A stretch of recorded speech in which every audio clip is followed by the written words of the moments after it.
अस्सलामुअलैकुम, मेरा नाम है रेहानुल्लाह और आप देख रहे हैं मेरा YouTube channel education info with Rehan.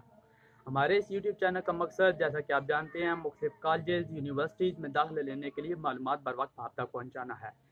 अगर आप भी किसी कॉलेज या यूनिवर्सिटी में दाखिला लेना चाहते हैं तो हमारे इस चैनल को सब्सक्राइब करें ताकि आप तक बर वक्त मालूमात पहुँचती रहें। आज मैं आपको बताता चलूँ कि पीएफ कॉलेज मरी के बाद पीएफ कॉलेज सरगोदा में भी 8th क्लास के एडमिशन ओपन कर दिए गए हैं। तो आज की हमारी वीडियो इसी सिलसिला में होने जा रही है। तो अगर आपका कोई बेटा या आपके भाई ने 7th क्लास पढ़ लिया है तो ये उसके लिए फ्री तालीम के साथ साथ एक फाइटर पायलट बनने का भी सुनहरी मौका है। तो अगर आप भी पीएफ कॉलेज में ज्वाइन करना चाहते हैं तो आपने वीडियो एंड तक लाजमी देखनी है।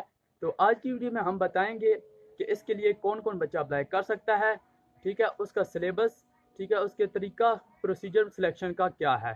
तो चलते हैं आज की वीडियो की तरफ। तो सबसे पहले बात करते हैं कि पीएफ कॉलेजेस जो आपको फ्री फैकल्टीज प्रोवाइड करते हैं उनके बारे में। तो सबसे पहले आपका रहाइश फ्री होती है, उसके बाद आपकी पढ़ाई फ्री होती है, फूड आपकी फ्री होती है, मेडिकल, उसके अलावा आपका यूनिफॉर्म, बुक्स, स्टेशनरी और उसके अलावा स्पोर्ट्स की जो इक्विपमेंट होती हैं वो सब कॉलेजेस की तरफ से फ्री होते हैं। इसके अलावा जो military college PF college Sargodha है उसके लिए जो कॉलेज फंड है वो 4500 रुपया है, पर मंथ जो चार्ज किया जाता है पेरेंट्स से, जो किस लिए है, उनकी वेलफेयर के लिए, पॉकेट मनी, उसके बाद रिक्रिएशनल प्रोग्राम्स और उसके अलावा जो एक्टिविटीज़ स्टूडेंट्स की डिफरेंट एक्टिविटीज़ जो कि पीएफ की तरफ से नहीं होती। तो अब बात करते हैं एडमिशन शेड्यूल के बारे में। तो उसमें सबसे पहले जो आपका प्रोस्पेक्टस है वो आपका 11 सितंबर से जारी कर दिया गया है। तो उसकी जो लास्ट डेट है आपकी जो ले सकते हैं वो 4 अक्टूबर तक आप ले सकते हैं, और जो ऑनलाइन रजिस्ट्रेशन है इसकी वो 25 सितंबर से स्टार्ट हो रही है जो कि 4 अक्टूबर को ख़त्म हो जाएगी। उसके बाद आप एप्लीकेशन नहीं दे सकते। तो उसके अलावा हम बात करते हैं कि उसका रिटन टेस्ट और जो इंटेलिजेंस टेस्ट वगैरह हैं वो उसके रोल नंबर स्लिप पर डेट्स दी जाएंगी, क्योंकि वो उनकी डेट्स जो हैं वो डिफरेंट होंगी डिफरेंट सेंटर्स के हिसाब से। तो इसलिए फिर हम इसी तरह बता सकते हैं कि रोल नंबर स्लिप पर आपकी डेट अवेलेबल होगी। तो इसके अलावा जो उनका आपका फाइनल मेडिकल एग्जामिनेशन है वो आपको जिनको पास कर सकेंगे तो उन्हें बाद में बता दिया जाएगा, और रिपोर्टिंग डेट जो है आपकी जो सिलेक्टेड कैंडिडेट होंगे तो वो अप्रैल 2024 तक आपको वहाँ पर रिपोर्ट करना होगा। तो अब बात करते हैं एंट्री टेस्ट की। जो एंट्री टेस्ट तमाम बच्चों के लिए ज़रूरी होगा। तो इसमें जो सब्जेक्ट इंक्लूडेड होंगे वो होंगे इंग्लिश, उर्दू, मैथ और उसके अलावा जनरल साइंस। अब बात करते हैं एडमिशन की। तो सबसे पहले आपने चालान ले लेना है जो कि 2500 का होगा। वो आपने पे कर देना है। जो आपने HBL बैंक में जमा कराना है। उसका जो एक हिस्सा होगा प्रोस्पेक्टस के लिए वो आपने 11 सितंबर से 4 अक्टूबर तक पीएफ सिलेक्शन सेंटर में उनके ऑफिस आवर्स में, यानी सुबह 8 से तकरीबन 2 बजे तक आपने उन्हें देकर उनसे प्रोस्पेक्टस ले लेना है। तो जो बच्चे पीएफ सरगोदा में एडमिशन ले लेंगे तो उनके लिए ये चीज़ें वहाँ ले के जाना ममनू होगा। उनमें mobile phone, ATM card, any kind of audio या वीडियो सिस्टम और एनी टाइप ऑफ इलेक्ट्रिकल एप्लीकेंस। उसके अलावा मेडिसिन जो कि other than those prescribed by the college medical officer, आप सिर्फ वो मेडिसिन रख सकते हैं जो आपको कॉलेज मेडिकल ऑफिसर जो आपको प्रिस्क्राइब करे। तो उसके अलावा money other than authorised pocket money, gold chains, rings, bracelets, costly wrist watch and valuable things. College पढ़ने वाले जो बच्चे इन चीज़ों में मुलव्वस पाए जाते हैं तो उन्हें कॉलेज से निकाल दिया जाता है। तो उसमें सबसे पहले चीटिंग, लाइन, स्टीलिंग, उसके अलावा एनी अदर इमोरल कंडक्ट, उसके अलावा फायर आर्म्स और किसी किस्म का आपने चाकू वगैरह, बड़ा चाकू, उसके अलावा rudeness to the staff and senior, rude behaviour of students या parents towards the staff, being habitually absent from the class and any other college activity without proper permission. उनकी प्रॉपर परमिशन के बगैर अगर आप कोई और काम करते हैं तो उसकी वजह से भी आपको निकाला जा सकता है। उसके अलावा आप अगर continuously giving a poor performance, आप पुअर परफॉर्मेंस दे रहे हैं एकेडमिक्स में, तो उससे भी आपको निकाला जा सकता है। उसके बाद non payment of the college dues अगर आप नहीं पे करते। उसके अलावा अगर आप उनका कोई और रूल जो है वो आप तोड़ते हैं और उसके अलावा मोबाइल फ़ोन अगर आप रखते हैं उनकी वार्निंग के बावजूद।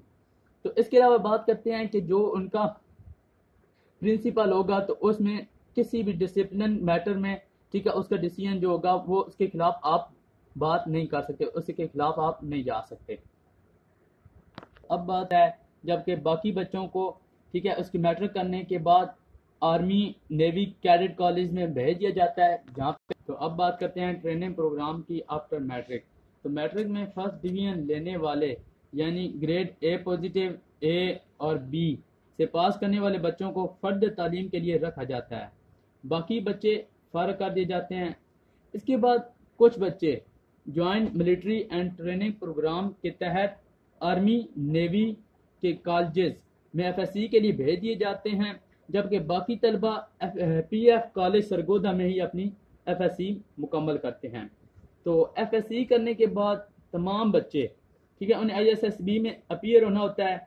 तो आईएसएसबी में और उसके अलावा मेडिकल क्लियर करने वाले बच्चे, ठीक है, तो उन्हें बाकायदा पीएफ ट्रेनिंग सेंटर ट्रेनिंग के लिए, पीएफ में ट्रेनिंग के लिए पीएफ अकेडमी असगर खान रिसालपुर में भेज दिया जाता है, जिससे आप, ठीक है, फाइटर पायलट बनकर ही निकलते हैं। तो बच्चे पिछले तकरीबन 24 साल के रिकॉर्ड के मुताबिक, ठीक है, तकरीबन पीएफ कॉलेज सरगोदा के 74% बच्चे पायलट बन जाते हैं। तो अब बात करते हैं पीएफ कॉलेज सरगोदा में जो फैसिलिटीज़ आपको दी जाती हैं उनके बारे में। तो सबसे पहले उनकी लाइब्रेरी मौजूद है, उसके अलावा ऑडियो विजुअल एड्स, ठीक है, लैंग्वेज लैब्स है वहाँ पे, कंप्यूटर लैब, काउंसलिंग सर्विसेज आपको प्रोवाइड की जाती हैं। उसके अलावा कॉलेज मैगजीन है, उनकी न्यूज़ है।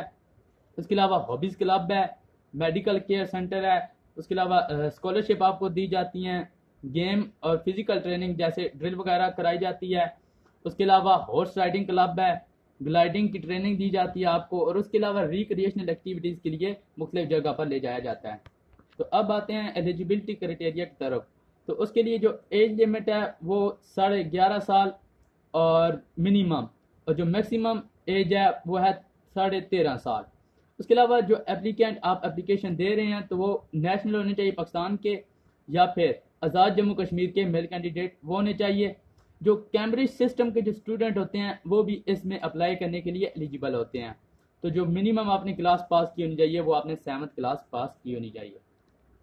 सबसे पहले तो आपका रिटन टेस्ट है। रिटन टेस्ट होने के बाद आपके रिजल्ट टेस्ट होते हैं, मेंटल टेस्ट होता है आपका, मेडिकल टेस्ट, इंटरव्यू और फाइनल मेडिकल टेस्ट। और जो आपकी फाइनल सिलेक्शन होती है वो खालसन मेरिट की बेस पर होती है, ठीक है, और जो आपके लिस्ट जो होती है कैंडिडेट जो सिलेक्टेड होते हैं तो उनकी ऑफिशियल वेबसाइट पर मिल जाती है।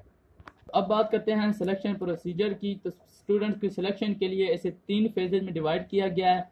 सबसे पहले फेज़ 1 में आते हैं इंटेलिजेंस टेस्ट, एकेडमिक टेस्ट यानी एंट्री टेस्ट, उसके बाद आपका इनिशियल मेडिकल और इनिशियल इंटरव्यू।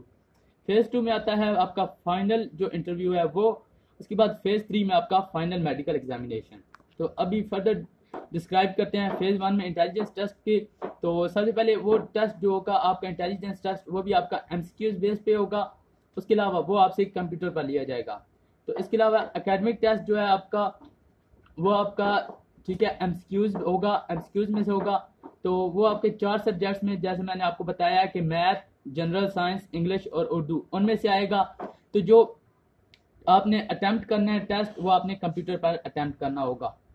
अब बात करते हैं इनिशियल मेडिकल की। तो जो बच्चे एकेडमिक टेस्ट पास कर लेंगे तो उन्हें ही इनिशियल मेडिकल टेस्ट के लिए बुलाया जाएगा, जो कि PF information and selection centres पे आपका होगा। तो उसमें आपसे बेसिक मेडिकल स्टैंडर्ड्स चेक किए जाते हैं, ठीक है। तो उसमें आपकी डिफॉर्मिटीज़, आपके हाथों की, पैरों की, आपकी चेस्ट, स्पाइन वगैरह वो आपकी चेक की जाती है। उसके अलावा आपकी नज़रें, ठीक है, आपके हेयरिंग, उसके अलावा अगर आपको कोई डेंटल डिजीज़ या स्किन डिजीज़ है तो उसके बारे में चेक किया जाता है। तो जो बच्चे ग्लासेस पहनते हैं तो वो टेस्ट के लिए अप्लाई ना करें क्योंकि उनकी सिलेक्शन नहीं हो सकती। तो उसके अलावा जो आपका जो पीएफ मेडिकल ऑफिसर आपका टेस्ट ले रहा होगा तो उसका ऑप्शन, उनका ओपिनियन, ठीक है, फाइनल होगा, उसके खिलाफ आप अपील नहीं कर सकते। तो अब बात करते हैं फाइनल इंटरव्यू की। तो जो बच्चे फेज़ 1 क्लियर कर लेंगे तो उन्हें ही फाइनल इंटरव्यू के लिए बुलाया जाएगा। तो इसमें, ठीक है, बच्चों से बेसिक जनरल नॉलेज के उसके अलावा सब्जेक्ट के बारे में पूछा जाता है। ठीक है, उससे आपके वो पर्सनैलिटी, आपके करैक्टर, ठीक है, उसके बाद आपकी एक्सप्रेशन, इमोशनल स्टेबिलिटी और आपका कॉन्फिडेंस चेक करते हैं। इसके बाद आते हैं फेज 3 की तरफ, जो कि है फाइनल मेडिकल एग्जामिनेशन। तो जो बच्चे फेज 1 और फेज 2 दोनों क्लियर कर लेंगे तो उन्हें फाइनल मेडिकल टेस्ट के लिए इस्लामाबाद, लाहौर, सरगोदा के अलावा कराची में मेडिकल टेस्ट के लिए बुलाया जाएगा। तो इसमें आपको थोरली चेक किया जाएगा। तो जो डिसीजन होगा मेडिकल बोर्ड का वो फाइनल होगा, उसके खिलाफ आप अपील नहीं कर सकते। उसके बाद फाइनल सिलेक्शन की बात करें तो जो बच्चे सिलेक्टेड हो जाएंगे तो वो मेरिट लिस्ट पे उनका नाम आ जाएगा, तो उन्हें कॉल अप लेटर, ठीक है, उसके अलावा ज्वाइनिंग इंस्ट्रक्शन उन्हें सक्सेसफुल कैंडिडेट्स को ही सिर्फ भेज दी जाएंगी। तो अब बात करते हैं प्रोस्पेक्टस के परचेज के प्रोसीजर के बारे में। तो सबसे पहले आपने बैंक चालान जो है वो डाउनलोड कर लेना है उनकी ऑफिशियल वेबसाइट से www.joinpf.government.pk से, जो कि 11 सितंबर से वहाँ पे अवेलेबल है। तो उसे आपने HBL के किसी भी ब्रांच में जमा करा देना है। तो उसके 4 पार्ट्स होते हैं। कॉलेज कॉपी, जो कि कॉलेज में दाखिले के वक्त आपको ज़रूरत पड़ती है। PF सिलेक्शन कॉपी, वो आपको प्रोस्पेक्टस के लिए ज़रूरत होती है। उसके अलावा कैंडिडेट कॉपी, जो आपको टेस्ट में अपीयर होने के लिए ज़रूरत होती है, और एक बैंक कॉपी होती है जो आपसे बैंक पहले ही ले लेता है। तो उसके बाद बात करते हैं कि आपने चालान की कॉपी और रजिस्ट्रेशन स्लिप लेकर ही वहाँ पर जाना है, तो फिर ये वो आपको वहाँ पर बैठने देंगे। अब बात करते हैं टेस्ट सिलेबस की। तो मैथ में आपके set, rational, whole numbers, decimal, exponents, square root, ratio and proportion, algebra, percentage profit and loss, geometry, information handling, linear equation, measurements और उसके अलावा operations on the directed number शामिल हैं। तो इसके अलावा बात करते हैं जनरल साइंस के सिलेबस में।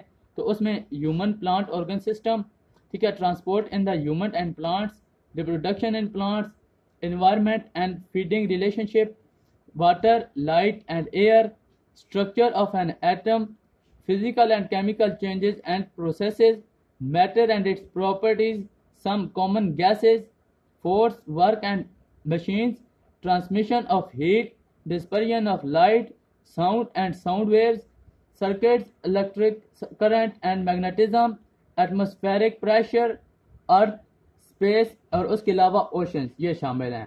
अब बात करते हैं इंग्लिश के सिलेबस की। इंग्लिश के सिलेबस में आपसे 7th क्लास की टेक्स्ट बुक में से क्वेश्चन पूछे जाएंगे। उसके अलावा जो ग्रामर के क्वेश्चन होंगे तो उनमें आपसे सिंगुलर, प्लूरल, उसके अलावा feminine, correction of spellings, tenses, the use of tenses, उसके अलावा fill in the blanks with articles, prepositions, adjectives, adverbs, उसके अलावा रेगुलर, इरेगुलर वर्ब्स, उसके अलावा इन्फिनिटिव्स, वोकैबुलरी और sentence correction, parts of speech, punctuation, direct, indirect narration, kind of pronoun, active and passive voice, word meaning, synonym, antonym के अलावा idiom और proverb आपसे पूछे जाएंगे। इसके अलावा उर्दू में आपसे ज़ुबानों बयान पर तफहीमी सवालात, मुहावरात, ज़रबुल मिसाल, उसके अलावा मुरक्कबात का दुरुस्त इस्तेमाल, जुमलों लफ्ज़ों की दुरुस्तगी, मुज़क्कर मुअन्नस, अल्फाज मायनी, वाहिद जमा, मुतरादिफ मुतज़ाद, अराब, इस्म, फेल और हर्फ की शनाख्त, और इसके अलावा आप एक ग्रामर में उर्दू की कौमी निसाब से आपके 7वीं जमात के, ठीक है, आपके असबाक में से सवालात पूछे जाएंगे। तो अब बात करते हैं सैम्पल पेपर की। तो सैम्पल पेपर में डिफरेंट टाइप के क्वेश्चन होंगे। कुछ आपसे, ठीक है, फिल करने वाले होंगे और उसके अलावा कुछ MCQs की तरह होंगे, आपने सेलेक्ट करने होंगे, तो वो आपने सेलेक्ट करके सबमिट कर लेने हैं। उम्मीद है आपको हमारी वीडियो पसंद आई होगी। अगर आपको हमारी वीडियो पसंद आई है तो अपने दोस्तों से भी शेयर करें ताकि आपके दोस्तों तक भी मालूमात पहुंचती रहें, और हमारे चैनल को सब्सक्राइब करना ना भूलें। शुक्रिया।